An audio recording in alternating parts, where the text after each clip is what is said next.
मंत्री विपुल गोयल से सुनिए क्या कहा मंत्री जी ने। जीएसटी की घंटी बज चुकी है। जीएसटी कितनी बड़ी आर्थिक आजादी होगा, ये जानने के लिए हरियाणा के उद्योग मंत्री विपुल गोयल जी हमारे साथ है। आपसे पहला सवाल यही है सर, जो आर्थिक आजादी है, जो सरकार दावा बार बार कर रही है कि जो देश में पहली बार आर्थिक आजादी हम देंगे, जीएसटी लागू हो चुके हैं, कितनी बड़ी आर्थिक आजादी मिलेगी लोगों को? एक ये बहुत बड़ी आर्थिक आज़ादी है और एक आर्थिक रेवोल्यूशन है जो कि देश की तरक्की के लिए बहुत ही अहम कदम होगा।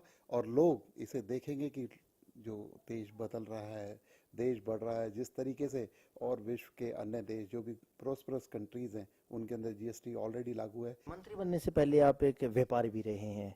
व्यापारी के नाते अगर मैं आपसे जानना चाहूँ, व्यापारी होने के नाते एक पल के लिए सिर्फ व्यापारी के नाते बताइए कि व्यापारियों के लिए कितने बेनिफिट रहने वाले हैं, व्यापारी कितने घाटे में रहने वाले हैं? किसी तरीके की सब अनर्गल बातें हैं, इससे किसी व्यापारी को कोई फर्क नहीं होने वाला। 20 लाख तक की सेल जिन लोगों की है उनको इस जीएसटी से छूट दी गई है। वो लोग अपना व्यापार बगैर किसी जीएसटी रिटर्न के भर सकते हैं। कुछ ऐसी बातें नोटबंदी को लेकर भी कही जा रही थी, लेकिन नोटबंदी की बात करें, एक समय ऐसा भी दिखा, लोग बैंकों के बाहर लाइनों में दिखे, जो बैंकिंग व्यवस्था थी वो कहीं ना कहीं विवश वहां पे नजर आई। अब बात करें जीएसटी की, जीएसटी के लिए हरियाणा कितना तैयार है?